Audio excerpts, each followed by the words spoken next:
नमस्कार, स्वागत है आप सभी का इस बुलेटिन में और खबरों के साथ मैं हूं प्रीति बिष्ट।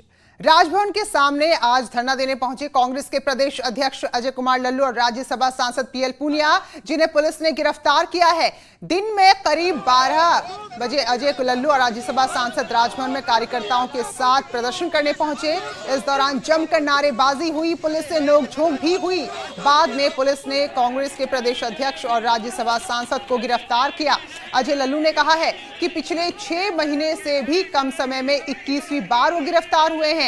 ये धरना प्रदर्शन का अधिकार हमें संविधान ने दिया है। तो उनका सवाल था कि आखिर सरकार इतना किस बात से डरी है कि लगातार गिरफ्तारियां कर रही है।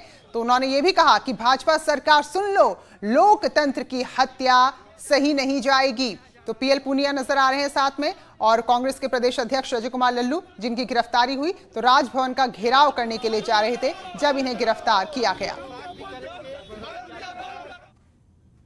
उधर प्रयागराज से एक हैरान करने वाली खबर सामने आई, जहां शनिवार 25 जुलाई को मेडिकल कॉलेज के कोविड-19 लेवल 3 वार्ड से एक कोरोना पॉजिटिव मरीज अचानक कहीं चला गया, गायब हो गया, जिसके बाद अगले दिन उसकी लाश एसपी विजिलेंस के घर के सामने सड़क पर मिली। खबर मिलते ही पूरे इलाके में पूरी प्रशासनिक टीम में हड़कंप मच गया और पीपी किट के साथ मौके पर पहुंची और शव को कब्जे में लिया। इस पूरे वाकये ने कोरोना मरीजों के इलाज को लेकर जो भी सुविधाएं हैं, जो व्यवस्थाएं हैं, उस पर गंभीर सवाल खड़े किए हैं। वहीं मृतक के जो घर वाले हैं, उन्होंने अस्पताल प्रशासन पर आरोप लगाया कि उनकी ही घोर लापरवाही थी जिसकी वजह से पूरा मामला हुआ है।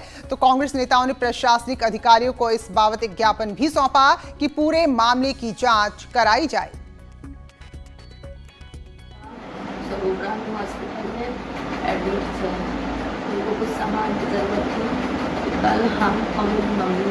उनको सामान दिए गए थे और वो आए थे अपना सामान लेने के लिए। बहुत परेशान थे, वहाँ पे बिल्कुल कंडीशन बहुत खराब। फिर भी हमारा कर्तव्य है कि जो भी मरीज आए, हमारी जिम्मेदारी है उनको इलाज करने की, और हमारा जो भी घटना घटित हुई है उससे पूरा चिकित्सालय परिवार आहत है और उनके प्रति पुनः गहरी संवेदना व्यक्त करता है। फिलहाल यहां अस्पताल में क्या हुआ ये जांच के बाद सामने आएगा, लेकिन कानपुर के हैलेट अस्पताल की जरा तस्वीरें आप देखिए। चारों तरफ की तस्वीरें देखकर आप ये भरोसा ही नहीं कर पाएंगे कि अस्पताल के इलाके की तस्वीरें हैं।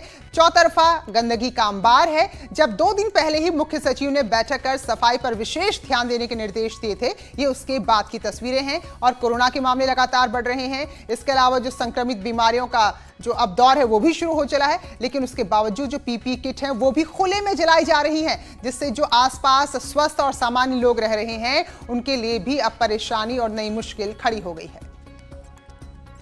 दिक्कतें आ रही हैं, कोरोना वार्ड का सब कूड़ा लाके यहाँ जलाते हैं। हाँ। छोटे छोटे बच्चों को बहुत दिक्कत हो रही है सांस लेने में, इतना धुआं उठ रहा है, पूरे घरों में धुआं भरा जा रहा है।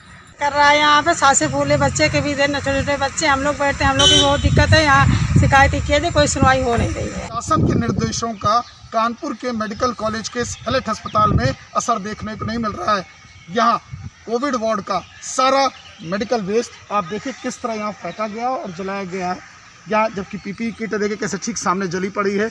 अगर थोड़ा और दूर देखें तो किस तरह धुआं निकल रहा है, खुले में मेडिकल वेस्ट को जलाया जा रहा है। और ये ठीक वीआईपी वार्ड, सामने पीले रंग की बिल्डिंग जो वीआईपी वार्ड की है, यहाँ वीआईपी वार्ड है। इसके ठीक अगर हम इस पेड़ के पीछे का हिस्सा देखें तो यहाँ डॉक्टर्स का कैंपस है। इस पानी की टंकी के पीछे जो जूनियर डॉक्टर्स रहते हैं और यहाँ तमाम फैमिली मेंबर्स भी रहते हैं, लोगों के जो स्टाफ वर्कर्स हैं उनके मेंबर रहते हैं, लेकिन इन्हें रोकने वाला कोई नहीं। शायद मेडिकल कॉलेज प्रशासन को इंतजार है इससे होने वाली बीमारियों का। जर्नलिस्ट आशीष पांडे के साथ अमित गंजू, न्यूज़ 18 कानपुर। और अगर आगरा की बात करें तो शुरुआत से ही राज्य का ये ऐसा जिला रहा है जो सबसे ज्यादा कोरोना संक्रमितों का अड्डा बना रहा, लेकिन उसके बावजूद यहाँ लापरवाही इस कदर है कि किसी भी तरह से कोई यहाँ पर नियमों का पालन नहीं कर रहा है। जो मरीज अस्पताल में चेकअप कराने के लिए भी जा रहे हैं वो भी देखिए, ऐसा लग रहा है कि सब कुछ बिल्कुल सामान्य है, कहीं कोई कायदे कानून नहीं, कहीं कोई एक जो दूरी रखनी है उसका ख्याल रखा जा रहा है। पुलिस के सामने ही लोग भीड़ बनाकर और इसी तरह झुंड में अस्पताल पहुंच रहे हैं। कोरोना का जबरदस्त कहर है, लेकिन यहाँ का जो जिला अस्पताल है वहाँ किस तरह की अव्यवस्था है वो भी हम आपको दिखाना चाहेंगे। आप ये देखिए कि जिला अस्पताल में मरीजों की कतार लगी है और जो 2 गज की दूरी का आदेश है उसका कतई पालन नहीं किया जा रहा है। एक तरफ से देखिए सभी लोग आपस में एक दूसरे के करीब निकट होकर के खड़े हुए हैं। किसी को परवाह नहीं है कि कोरोना किस कदर फैला है, उसके बावजूद ये हाल है। ये महिलाओं की लाइन है, अब ये पुरुषों की लाइन आप देखिए, यहाँ भी कोई दूरी का पालन नहीं किया जा रहा है। सभी लोग एक दूसरे से सट करके खड़े हैं। तो जिला अस्पताल में अगर इस तरह के इंतजाम रहेंगे, जहाँ के लोग स्वस्थ होने के लिए आते हैं, तो इसी वजह से सबसे ज़्यादा जो कोरोना के मरीज आजकल निकल रहे हैं वह अस्पतालों से ही निकल रहे हैं, क्योंकि सबसे ज़्यादा नियमों का उल्लंघन अस्पतालों में ही हो रहा है। तो हम बात भी करना चाहेंगे कि आप लोग सामाजिक दूरी का पालन क्यों नहीं कर रहे हैं? दूर तो है, ये क्या दूर है ना, तो अब हो रहे हैं ना, इसके पहले तो कभी थे। नहीं अब तो दूर हो। तो ये आगरा का हाल था। पूरे राज्य की आज क्या स्थिति बता रहे हैं प्रमुख सचिव स्वास्थ्य अमित मोहन। उन्हें बल्कि और बताना चाहिए लोगों को कि सावधान रख के सतर्क रहकर हमें बचना है और वो दूसरों को समझाएं, क्योंकि उनमें अब संक्रमण का खतरा नहीं है। होम आइसोलेशन की सुविधा प्रारंभ हो गई है प्रदेश में और इस समय तक जो हमारी सूचना है 3738 लोग होम आइसोलेशन में हैं। सर्वेलेंस के कार्य के अंतर्गत 36,421 इलाकों में सर्वेलेंस का कार्य हुआ और 1,91,899 टीम दिवस के माध्यम से 1,38,07,273 घरों का, जिसमें 7,73,02,006 लोग रहते हैं, इतना सर्वेलेंस किया गया है। और जो भी सर्वेलेंस में जो भी हमें ऐसे संदिग्ध केसेस मिलते हैं उनकी जांच की जाती है और बड़ी संख्या में जांच करवा के ही प्रदेश में संक्रमण को इस हद तक नियंत्रित रखा जा सका है कि आज भी हमारी पॉजिटिविटी रेट बहुत ज़्यादा नहीं है। आज भी हमारे पूरे जुलाई महीने के भी अगर हम देखते हैं तो 4% के आसपास हमारी पॉजिटिविटी चल रही है, जबकि कई राज्यों में 15%, 20% की पॉजिटिविटी भी देखी जा रही है। तो सावधान रहिए, सतर्क रहिए, सावधानी के उपाय को अमल में लाइए, संक्रमण से बचिए, दूसरों को भी बचाइए, स्वस्थ रहिए, प्रसन्न रहिए। अब मैं अनुरोध करूंगा अपर मुख्य सचिव गृह से।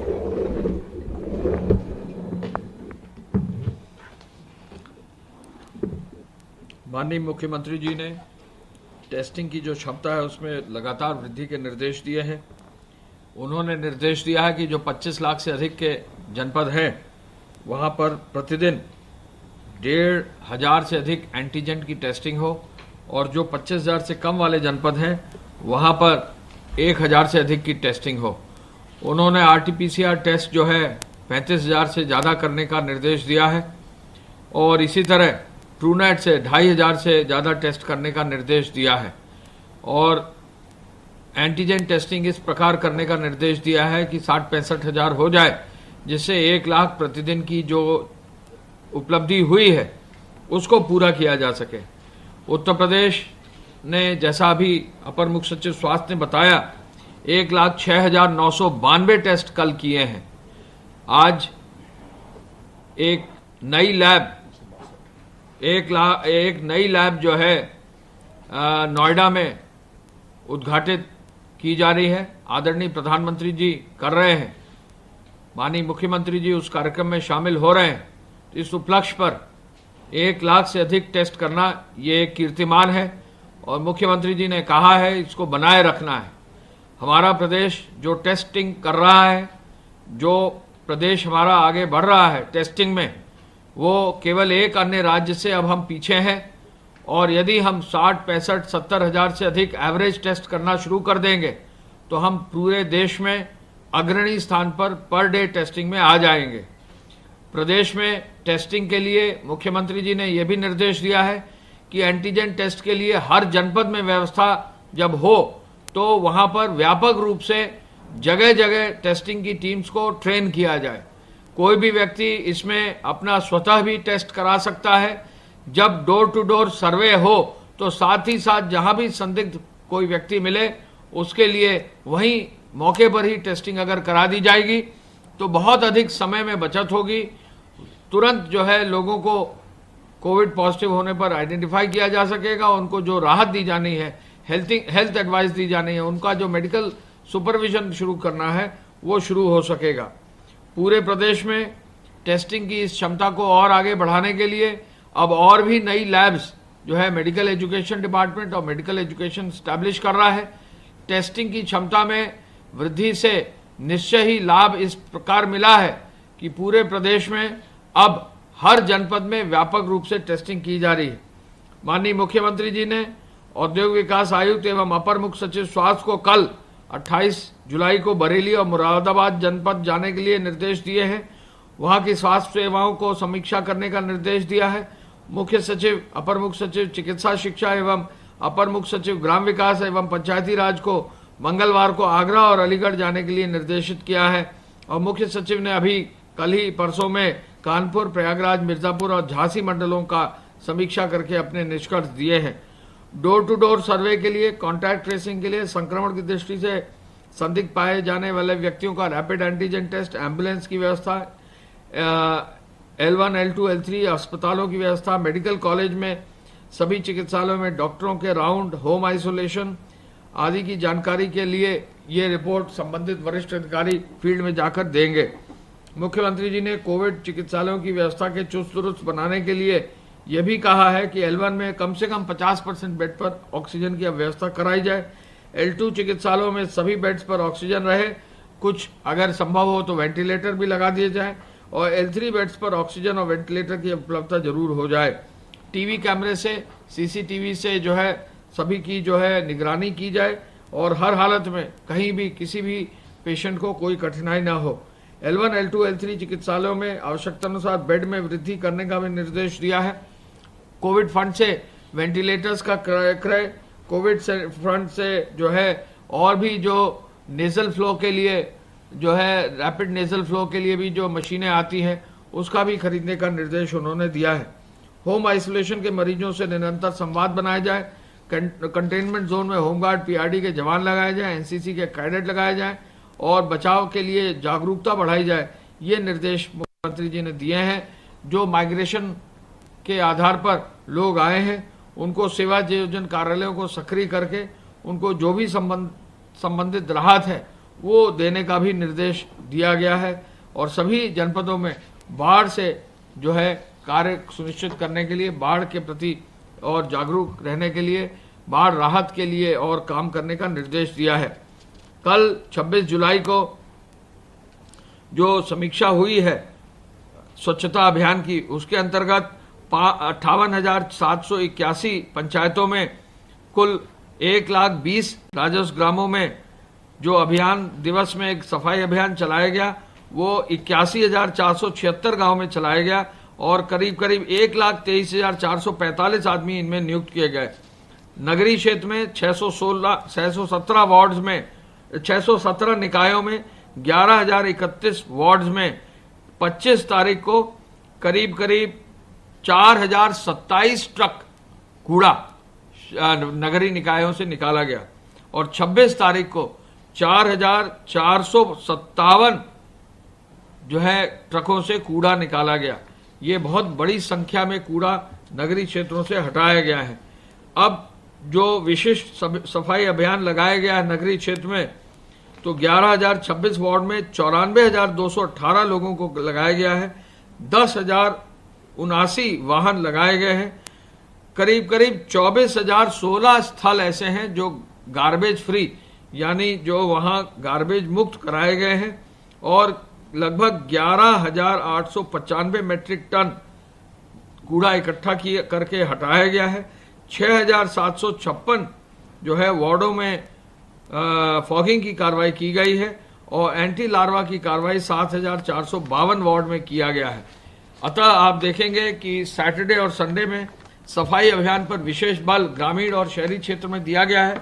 मुख्यमंत्री जी ने कहा है कि केवल 2 दिन का अभियान न रहे, पूरे प्रदेश में हर जनपद में, गांव में प्रतिदिन साफ सफाई का अभियान और शहरों में भी साफ सफाई का अभियान लगातार निरंतर चालू रहे।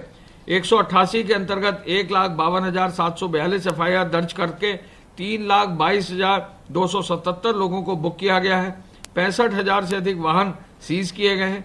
53 करोड़ 20 लाख रुपए जो है वसूल कर लिया गया है और साथ ही साथ 770 अब FIR इसी एक्ट के अंतर्गत दर्ज कर दी गई है। कुल मिलाकर जो है कल 10 मामले टेकअप किए हैं फेक न्यूज के, जिसमें 10 ट्विटर के ही मामले हैं जिन पर कार्रवाई की गई है। अब प्रदेश में 6,430 हॉटस्पॉट्स हैं, 1,028 थानों में 11,21,000 मकान हैं, जिसमें 65,000-66,000 लोग स्थापित हैं। जो भी हॉटस्पॉट के एरिया है, कंटेनमेंट जोन है, उस पर विशेष बल देने के लिए कहा गया है। निरंतर टीम्स यहां पर सर्वे करती रहेंगी और यदि जरूरत पड़ेगी तो एंटीजन टेस्टिंग इन जगहों पर बहुत व्यापक रूप से होगी।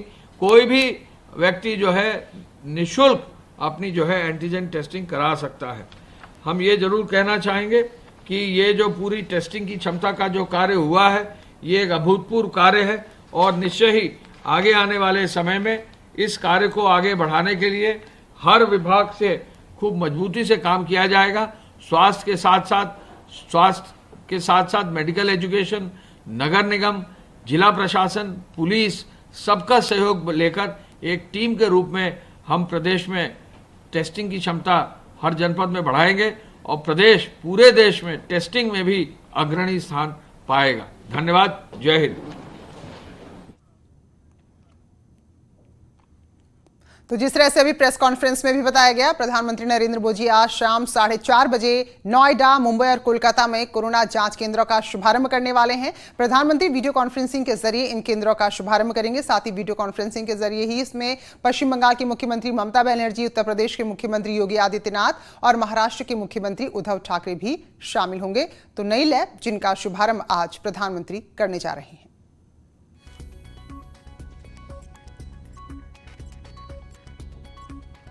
प्रधानमंत्री नरेंद्र मोदी आज देश में 3 कोरोना टेस्टिंग केंद्र का शुभारंभ करेंगे। वीडियो कॉन्फ्रेंसिंग के जरिए शाम 4:30 बजे तीनों सेंटर का वह उद्घाटन करेंगे और कोलकाता, मुंबई के साथ तीसरा जो सेंटर है नोएडा में है। और मैं आपको दिखाना चाहूँगा कि वह जो है राष्ट्रीय कैंसर रोकथाम एवं अनुसंधान संस्था में यह सेंटर बनाया गया है। सबसे बड़ी बात है कि यह अत्याधुनिक सेंटर जो बनाया गया है, इसमें प्रतिदिन 6,000 से लेकर के 10,000 लोगों का टेस्ट किया जा सकता है कि इनको कोरोना है कि नहीं है। क्योंकि देखा जाए तो बहुत से लोगों की देश भर में शिकायत है कि सही समय पे उनकी सही टेस्टिंग नहीं हो पा रही है, सही उपचार नहीं हो पा रहा है, जिससे बहुत से लोग जान से हाथ धो दे रहे हैं। तो इसको देखते हुए जो है ICMR की तरफ से एक बड़ी पहल की गई है और आज जो है देश में 3 कोरोना टेस्टिंग का शुभारंभ किया जा रहा है। यह एक बड़ी उपलब्धि है जिससे लोग सही समय पर अपना परीक्षण करा सकेंगे, अपना चेकअप करा सकेंगे और दवा लेकर के स्वस्थ हो सकेंगे। अगर दिल्ली NCR की बात की जाए तो दिल्ली NCR में महत्वपूर्ण केंद्र है जहाँ पे दिल्ली NCR के लोग जो है अपना कोरोना टेस्टिंग करा सकेंगे और सही समय पे अपना दवा ले सकेंगे। इसको देखते हुए जो है पूरी यहाँ पे अत्याधुनिक व्यवस्था की गई है और आज जो है यह शुभारंभ कर दिया जाएगा। शाम 4:30 बजे प्रधानमंत्री इसका शुभारंभ करेंगे। कैमरा पर्सन नरेश सैनी के साथ राजीव तिवारी, न्यूज़ 18 नोएडा। तो ऐसे लैब की जरूरत भी ज्यादा है क्योंकि हर दिन मामले भी बड़ी तेजी से बढ़ रहे हैं और रविवार को देश में पहली बार एक ही दिन में 50,000 के करीब कोरोना पॉजिटिव केस सामने आए और साथ ही अब देश में कोरोना के कुल मामलों की संख्या बढ़कर 14,34,476 हो गई है। राहत की बात हालांकि यह है कि इस महामारी से पीड़ित मरीजों के स्वस्थ होने की संख्या यानी कि जो रिकवरी रेट है उसमें भी इजाफा हुआ है। तो करीब 63.9% रिकवरी रेट है। रविवार तक देश में कुल 9,16,505 मरीज या तो ठीक हो चुके हैं या फिर अस्पताल से छुट्टी देकर उनको घरों में रखा गया है। वहीं इस महामारी ने अब तक 32,811 लोगों की जान ले ली है। रविवार को कुल 716 कोरोना मरीजों की जान चली गई। वहीं उत्तर प्रदेश की बात करें तो कोरोना संक्रमण यहां भी लगातार बढ़ रहा है क्योंकि बड़ी आबादी है। पिछले 24 घंटे में उत्तर प्रदेश में रिकॉर्ड 3,260 मरीज सामने आए हैं और एक दिन में ये भी पहली बार 3,000 से ज्यादा मरीज आने का मामला है। इससे पहले शनिवार को 2,984 कोरोना पॉजिटिव मामले सामने आए थे।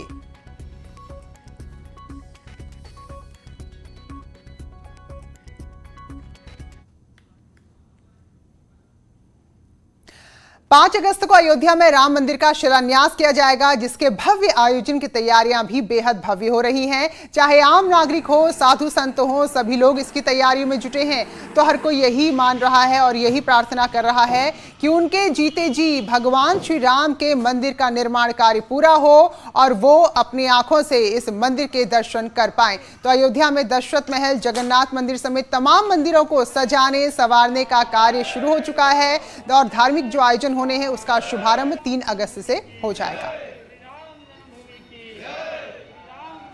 उसके लिए हम लोग भी वहाँ पर पहुँचेंगे, हम लोग भी वहाँ पर देखेंगे। उत्सव है, दूर से ही देखेंगे और घर में भी दीपोत्सव होगा, घर में दिया जलाएंगे, रामायण का पाठ करेंगे, भजन कीर्तन होगा और भी सब लोग हंसी उल्लास से उत्सव मनाएंगे। बड़ी खुशी की बात है, काफ़ी दिनों के बाद ये दिन आया है और अच्छे से उत्सव मनाएंगे। नहीं, हमें बहुत खुशी है। जब से मैं यहाँ हूँ तब से मैं सुन रहा हूँ भगवान राम के बारे में, और आज राम मंदिर बनने जा रहा है। आज मोदी जी आएंगे, हमारे प्रधानमंत्री आके इसका कर रहे हैं और हमारे प्रधानमंत्री को करना भी चाहिए। अब उसके साथ साथ अब यहाँ अयोध्या में विकास भी होगा, क्योंकि यहाँ हमें पढ़ाई लिखाई के लिए हमें बाहर जाना पड़ता था। मुझे आशा है कि अब प्रधानमंत्री आएंगे तो यहाँ पढ़ाई लिखाई का भी माहौल होगा।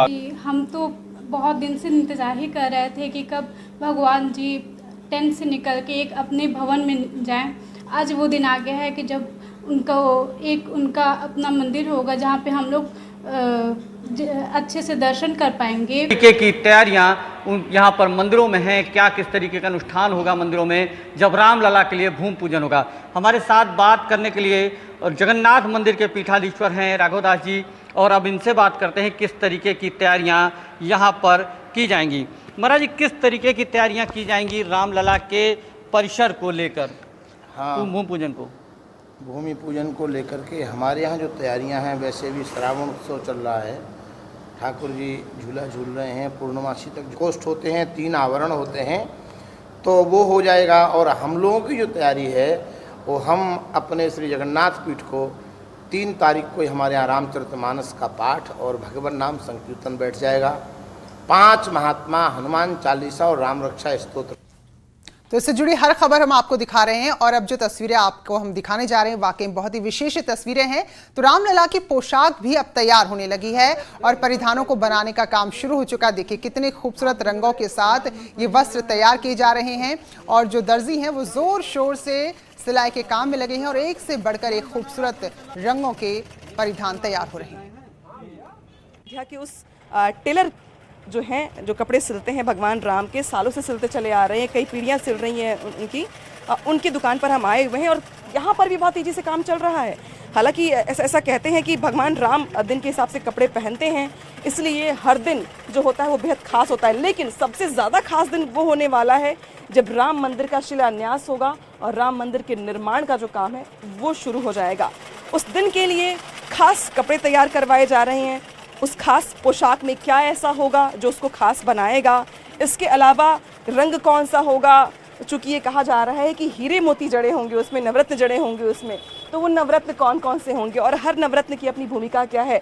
अब मैं आपसे पहले पूछूंगी, कब से कपड़े सिल रहे हैं भगवान राम के? लोग सन 85 से रामलला के वस्त्र सिल रहे हैं और ये पिताजी के साथ साथ सिलते थे और पिताजी सन 94 में उनका स्वर्गवास हो गया। उसके बाद हम दोनों भाई और लड़के मिलकर के ठाकुर जी की सेवा निरंतर करते आ रहे हैं और करते रहेंगे। मेरा जीवन इसी में व्यतीत हो रहा है। अच्छा, प्रधानमंत्री जिस दिन आ रहे हैं उस दिन के लिए कौन सा कपड़ा इसमें से है? ये हरा वस्त्र बनाया जा रहा है और ये इसमें नवरत्न जड़े जाएंगे हाथों द्वारा और ये बहुत अच्छा सुशोभित अलंकृत होगा और मतलब सुंदर होगा। भगवान रामलला हमारे धारण के ये एक जन का नहीं बनेगा, ये चारों भाई राम लखनलाल जी, भरत जी, शत्रुघ्न जी, चारों भाई के वस्त्र बनेंगे और चारों उस दिन पहन करके सुशोभित होंगे। लोग दर्शन करेंगे और अपने को धन्य मानेंगे। तो मैं जो आपको जानकारी दे रही हूँ वो ये है कि ये जो है ये बिछौना है, इस बड़े से आप माफ़ कीजिएगा पर्दे के ठीक आगे जो है वो मूर्तियाँ जो होंगी, जो पोशाक पहनाई जाएगी शिलाओं पर, अब वो यहाँ पे बन रही है। ये पीछे का पर्दा हरे रंग का होगा। इसके साथ 4 भाई भगवान रामचंद्र जी, लक्ष्मण, भरत, शत्रुघ्न, इसके अलावा छोटे से हनुमान जी, सबके लिए एक रंग के कपड़े होंगे। भगवान राम के लिए जो वस्त्र सिले जा रहे हैं उसमें नवरत्न होंगे। नवरत्न में बहुत सारे नवरत्न होते हैं, जैसे कि मूंगा है, इसके अलावा मोती है, रुद्राक्ष, बहुत सारे नवरत्न ऐसे होते हैं जो बेशकीमती हैं। ये जो तैयारी चल रही है इसमें इन कलियों पर लगाने की चल रही है। 5 अगस्त से पहले इनको वस्त्र तैयार करके, पोशाक तैयार करके देनी है, जिस पोशाक को पहनाने के बाद ही पीएम मोदी पूजा अर्चना करेंगे, आशीर्वाद लेंगे, दर्शन करेंगे। तो ये जो जानकारी है वो यहाँ पर मिल रही है कि न सिर्फ पूजा पाठ बल्कि जो भगवान राम की पोशाक होगी वो भी बेहद खूबसूरत और बेशकीमती होगी। अनामिका सिंह, न्यूज़ 18, अयोध्या। तो इसी के साथ बुलेटिन में फिलहाल इतना ही। छोटे से ब्रेक के बाद भी खबरें जारी हैं।